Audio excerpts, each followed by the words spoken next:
Ever wondered what magic goes into making the panetone you find under the Christmas tree? From the sweet aroma of freshly baked bread to the secret behind that fluffy texture, we've got an exclusive look at how your favorite holiday treat comes to life. Get ready to be amazed because you won't believe the incredible journey of panetone. Let's unwrap this festive mystery together. The importance of ingredients. Have you ever thought about what makes your panetone so special during Christmas? It all starts with picking the right ingredients, which is a super important step. Imagine this. Months before the busy holiday season, factories begin gathering all the yummy stuff that goes into making panetone. But they don't just get their ingredients from anywhere. Oh no, they look for the best quality from all over the world. For example, raisins, one of the star ingredients in panetone, are brought in from faraway places like Turkey, the US, and South Africa. Why these countries? Because they grow some of the juiciest and most delicious raisins you could ever taste. These raisins can be sun-dried under the big bright sky, or dried by machines to make sure they are perfect for adding to the dough. Mixing the dough.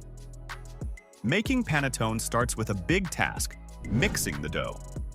But we're not talking about just a little bit of dough. Imagine a giant mixer, so big it can mix hundreds of kilograms of dough all at once, enough to bake thousands of loaves. These aren't your ordinary kitchen mixers. They're massive machines specially made for big bakeries.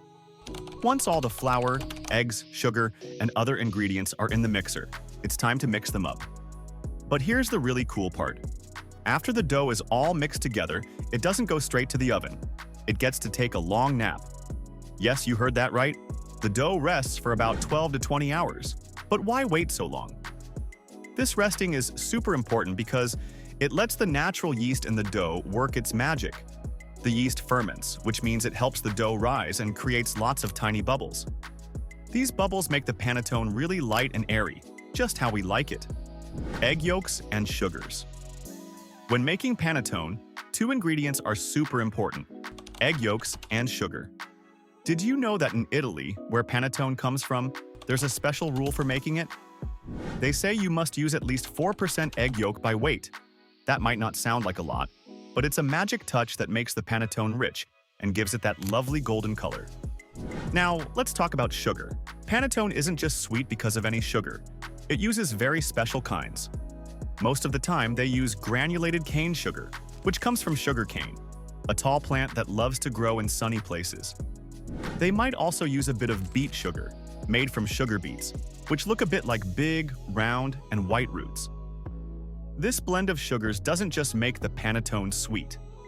It also helps with the texture and the beautiful golden brown top that we all love when it's freshly baked. Preparing the raisins. Raisins are tiny, but they play a big role in making panetone so tasty. Not just any raisins make the cut. They have to be the best. These little dried grapes come from different parts of the world like Turkey, the USA, and South Africa, known for their top-quality fruits. There are two main ways to dry these grapes to turn them into raisins. The first way is sun-drying. Just like it sounds, sun-dried raisins are left out in the sun to dry naturally. This method gives them a really sweet and rich flavor, perfect for adding to the dough of panetone. The second method is mechanically drying, where machines help speed up the drying process. This method is good for making lots of raisins quickly and keeps them tasty too. Now, let's talk about golden raisins. These are special because they're treated with sulfur to keep their light color and sweet, fruity taste.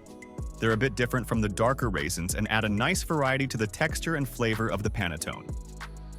Ramping up for production. Did you know that making panetone isn't just a holiday activity?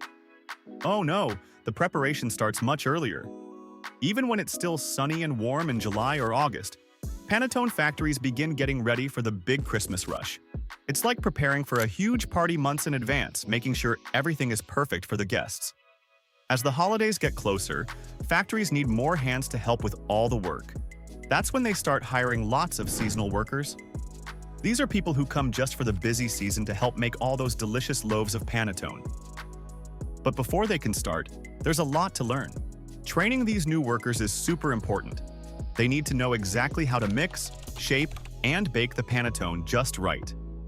The factories teach them all the secrets, like how long to let the dough rise and how to check if it's baked perfectly.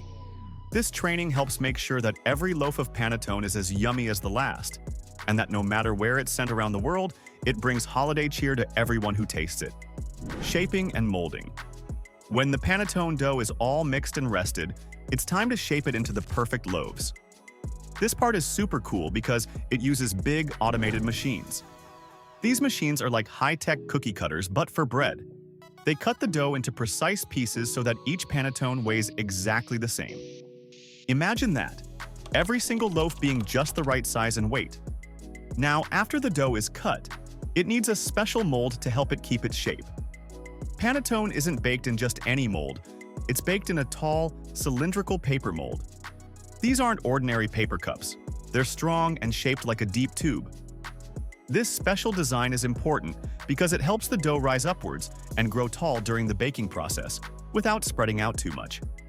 These molds also make sure that the panettone keeps its lovely cylindrical shape throughout the proofing, which is when the dough rises before baking, and during baking itself. So when you see that tall, beautiful loaf of panettone, it's thanks to these clever molds that hold everything together just right. Proofing and baking. After the panettone, dough is shaped and put into its special molds. It's not quite ready to bake yet. First, it has to go through another important step called the second proofing period. During this time, the dough sits quietly and rises slowly. This is when all the yummy fruits and other tasty bits that were mixed into the dough really settle in and become part of the loaf. It's like giving the dough a little extra time to puff up and get fluffy, making sure every bite has a bit of fruit and is super light. When the dough has risen just right, it's time to bake it. The panettone goes into huge ovens that are very special. These ovens have rotating racks or conveyor systems. Why? Because they need to bake lots of loaves at the same time and make sure each one is cooked perfectly all around. The rotating racks spin the loaves around so every side gets an even amount of heat. This means no side is too doughy or too crispy, but just perfect. Scoring and cooling. Right before the panettone goes into the oven to bake, there's a neat little trick that bakers do called scoring. This means they make small cuts on the top of the dough. Why do they do this? Well, these cuts help the panettone rise evenly while it bakes. It lets the dough stretch up nicely without tearing, making sure the top is beautifully rounded and not lumpy or uneven. After the panettone is all baked and smells wonderful, it's not just pulled out and sliced right away. There's a special way to cool it down called the upside-down cooling technique. Imagine this.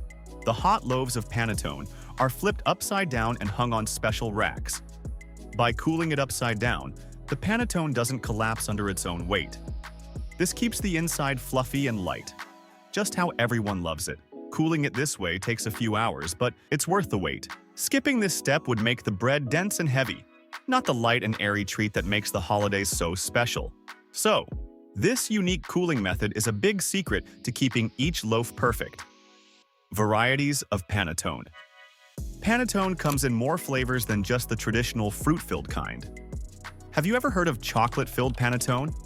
It's a yummy twist on the classic recipe that swaps out the fruits for rich, creamy chocolate. Instead of finding bits of raisins and candied fruits, imagine breaking open a loaf and seeing warm, melted chocolate inside. It's a sweet surprise that makes this treat even more special. This chocolate version is especially popular in places where panettone isn't as traditional, like in the United States and Asia. People in these areas often prefer the chocolatey taste, which fits well with their usual desserts. The chocolate-filled panettone has started to win over hearts with its indulgent flavor, appealing to those who might not usually choose fruit in their baked goods. So whether you love the classic version with fruits or want to try something new with chocolate, there's a panettone just for you. Each kind has its own unique taste, making the holiday season even more exciting with options to suit everyone's preferences. Panettone is truly a work of art, and now you know the magic behind every loaf. If you enjoyed this tasty journey, don't forget to like, subscribe, and hit the bell icon for more amazing Food Factory secrets.